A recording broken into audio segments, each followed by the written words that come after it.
The international break hasn't even got going properly yet, and United already have their first injury scare. We've also got an update on Tyrell Malacia's situation and who has got the call on that transfer that could happen in the next 2 weeks. Chido has been speaking up as well, or somebody at United's academy has been speaking up for Chido and his chances of breaking back into the United first team squad as well. All of that in your midday update on everything going around at Manchester United. This is Forever United TV. I'm Adam. Get into the comment section and give me your thoughts on all of this, please, everybody. Quick fire updates on all of Manchester United's news, starting with the international duties. Now, we all, as United fans, and I'm sure every other football fan across the country, head into the most pointless international break of them all. Just when the Premier League season gets going again, you get excited for being back at the football stadiums, back watching football on TV, real proper football. It gets taken away for internationals.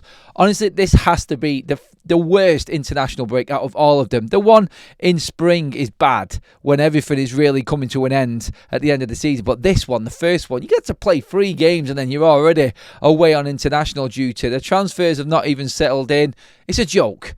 And Manchester United already have injury concerns with Diogo Dalot being sent back home from international duty with Portugal with a suspected injury. Again, a twinge he has felt, and as precaution, he has been sent back. Now, this could turn out to be nothing, but it obviously puts the fear of death in you, doesn't it, with Manchester United? International duty, injuries, everything that could come about. Obviously, this is something that has really affected Manchester United before, and again, Dalot, not that concerned about it being him. Nothing against Dalot, of course. We've got Ahmad there. We've got plenty of cover there. Dog who can play on the right. We have different options. We've got Mazraoui back now as well. So it's not like Manchester United can't cope with it. But again, just goes to show, doesn't it? The fear that Ruben Amorim has got. Everything needs to fall in line for Ruben Amorim this season. And any sort of injuries to key players, and this, I hate to say this, luckily it's Dalot, it's not, and I don't want anyone to get injured at all, but you know what I mean.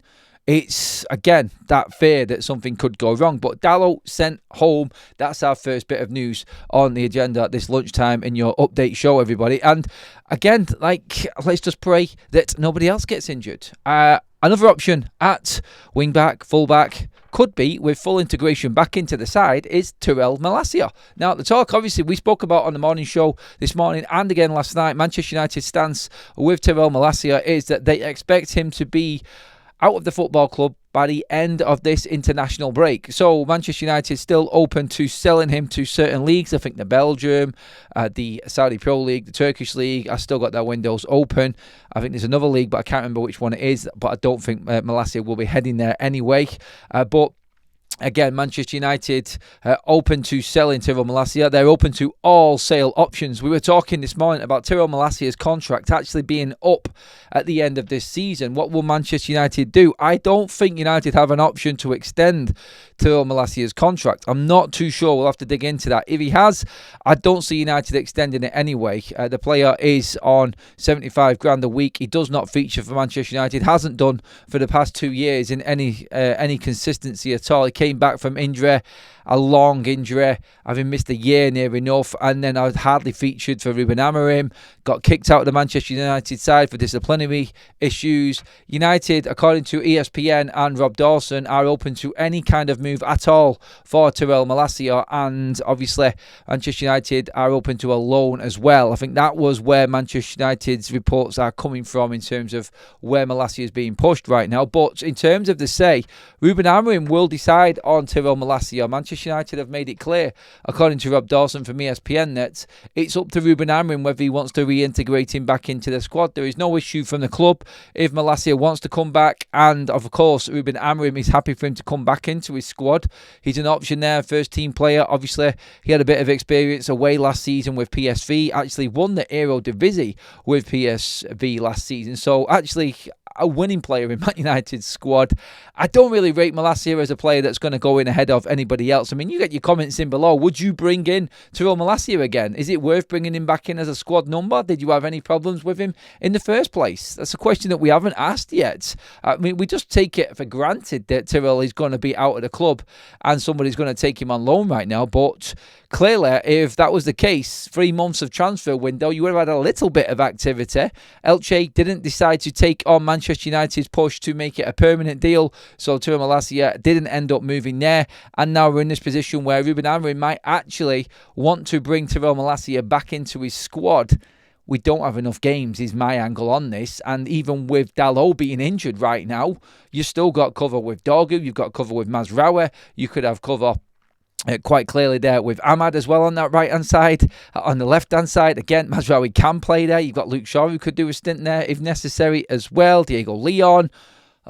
We are not struggling right now in full-back areas to replace somebody of the quality of Dalot. I don't see any need of bringing Tyrell Malacia back, but you might have to.